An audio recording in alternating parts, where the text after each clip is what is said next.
Hey, what's going on, guys? Today we're taking a look at the latest release in PLAMAX's line of model kit statue figures, basically. Here, so we've taken a look at a number of these, a couple of them out from the Chainsaw Man series, and then also Mare Illustrious from the Evangelion series in this line. Now we're taking a look at Asuka, Langley here for this one.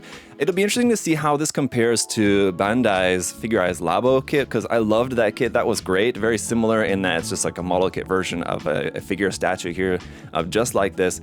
I think this one probably maybe not going to be quite as nice as Bandai's version, but it looks great. I mean, if you just take a look at some of these details here on this, it should be really, really interesting. So let's go ahead and take a look here for today's video. Let's get into it. All right, starting off taking a look at the box here. Really nice artwork on the front, which is just a photograph of the painted model there. We have a little bit of titling, but for the most part, it's just the model, which looks really, really good here on the box. On the side of the box, we have a different image of the model here, just kind of some differently formatted imagery. On the other side, the same thing, just a little bit different angle of the painted build. On the ends of the box, we got kind of mostly the same thing there, different angles of the build. On the back of the box is where we have a little bit more.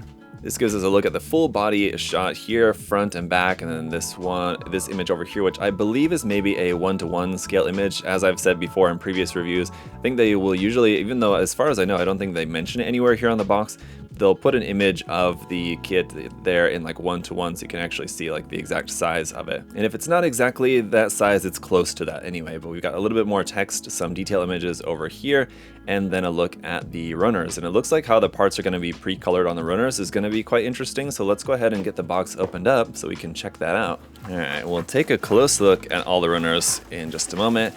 I just want to kind of see what we've got in here for all of our contents. Looks like we've got a little advertisement here for the Gaia Notes paints, which will go well with this set and with others as well. So Gaia Notes makes these Evangelion themed paints, which unfortunately are not easy to get here in the US, but if you are in Japan or if you have a hookup that can help you get them, they are pretty nice.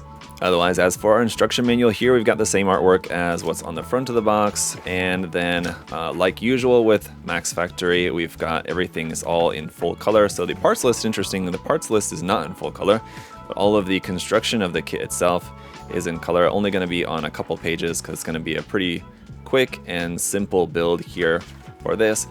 Onto the back side, there you can just kind of see how the construction is going to go, and then just putting it on the base. So pretty straightforward. But all right, let's go ahead and check out the runners here. With runner A is going to have a bunch of our red parts on there. Runner B is some more of our red parts, but here, as you can see, we're starting to get a look at some of the pre-printing, which we have a lot of with this kit. So on top of the red plastic, you have some yellow and green details. We also have very nice, interesting cutout there of the test for the back kind of backpack part of the suit. So really, really nice details, having those pre-painted parts on there. A few more red parts here on runner C as well, also with some of that light green. Then we've got the really impressive runner here, runner D, which is molded in a skin tone color and then sprayed even in like a sort of shaded way to paint this kind of clear orange suit over the skin tone colors here for the torso, and like that yellow there for like the bra part. The test there on the chest is pre-printed there in black, so pretty impressive parts there. Runner G is going to be our hair parts here in that kind of Asuka orange hair color. No pre-painting on any of these parts, obviously, because it's just hair, but you will notice some really, really fine detail on these parts, which does make them look really nice. Runner E here is some parts in navy for parts for the bottom of the feet and a couple of bits there around on the clothing. And then runner F as well is also in this dark navy color with a little bit of green pre-painted on these parts that go on like the parts on her head. Runner H is going to be our only other skin tone parts for the kit, which is the part for like the neck and ears, and then this faceplate part with the face pre-printed on there. It looks pretty nice, I gotta say. That does look kind of like the eyes are printed in a way that catch the light in a really interesting manner. I don't know if you guys can see that, but that's quite cool. Lastly, then runner I in black here is just going to be our base plate, and that's it. So let me go ahead and get her all put together and we'll see how she looks. Alright guys, so here is what the kit is going to look like when it's all built up, and it looks really, really nice. I do really like how this kit went together, and I think probably amongst the different kits in this line that I've built so far, I think this is probably the best looking one. It's probably my favorite of the line thus far, but we'll have to see how future releases go. I think this one looks really good. You can see how those pre-colored parts there on the body look really nice. They're already like a pre-shaded and everything for you, so those are going to look really good. Whereas you have like on the legs, they're very much devoid of any kind of like color separation. I mean, that's just how the outfit is. But you start off the build up here on the head, and you build all the hair, which of course is very complex. You have all these parts in there, and it looks really nice. And then you move to like the arms and the body, and you have the layering of these different pre-printed and pre-colored parts and everything in there. And then you build the legs last, and it's just like a couple of parts that are just a couple of red parts, and the little parts there at the feet. They're very kind of, it makes the build kind of very anticlimactic, but still comes together for a really nice build when it's all said and done. One thing that was particularly odd, and I want to say interesting, but not necessarily interesting in a good way, it was just kind of weird while building it, the way that you build the different sections. So like say for the torso here, you put the first couple parts together and there's nothing holding them together. Like it's not snap fit until you put like the third piece in, which holds the first two together kind of thing. And that same kind of process was repeated for the hair parts. You got a couple of hair parts that go together, but they're not actually fully stuck together until you put the third part on there, which holds them together. And so it was a weird kind of construction process, and that continued through the arms, the legs, the body, the hair, basically every section of the build. So if you're building the kit and worried about like, oh, is this actually fitting together properly?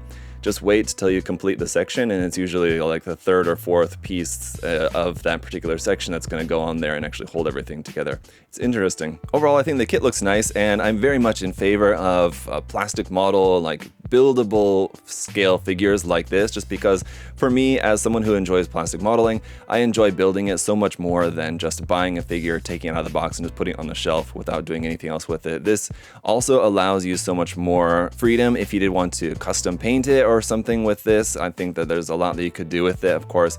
Although the main thing for me is that this one comes down to a direct comparison with the Bandai Figurized Labo release, because with the previous PLAMAX kits, we haven't had a Bandai kit to compare it to. This one, because we have a direct comparison we can make with the Labo kit, I feel like I need to give you guys some analysis on which one is the better of the two. And I would have to say it's hard for any company to compete with Bandai, so of course the Bandai version is going to be the better version of the kit. It's larger, it's more solid, I think it looks better just straight out of the box, just the colors and everything of that. Bandai's kit is absolutely better. It's more expensive, but it's definitely the better version if you wanted a plastic model buildable scale figure of Asuka. But that's not at all to say that this kit is bad or that you shouldn't get this. It's totally up to you. Maybe you prefer one particular pose or over the other, and like I said, this is in a little bit smaller size. This one is more probably like about 1/7 scale, I think, whereas the Bandai version I think is probably closer to like 1/6 scale. So it's not a huge difference, but Bandai's is definitely a little bit larger. Again, or it might just come down to the cost of it. Neither of these two kits are very cheap. They're both going to cost you a little bit for sure.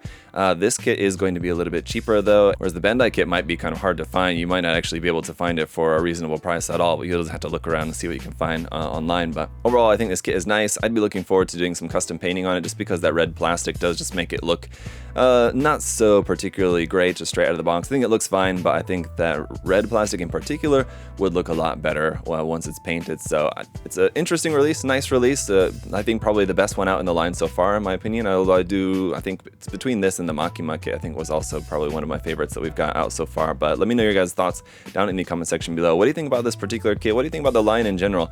Like I said, I really like the idea, the concept of buildable scale figures in this way, so I really hope that they continue the line. I would like to see the line maybe improve a little bit just in terms of like the overall quality of everything. Just feels just kind of not quite as good as it could be, but they're definitely fun and something interesting and a nice change of pace if you're building just like Gunpla all the time, for example. It's nice to mix it up a little bit. So that's it for this review, guys. Check out the other different model kits available at USA Gundam Store. We've got the link in the video description to check that out. Tools, paints, and supplies, everything else there that you guys may want to check out. And if you would like to leave a like, make sure that you're subscribed. That also helps out the channel quite a bit. So thank you guys so much for all of your support. Until next time, have a great day, guys. Bye.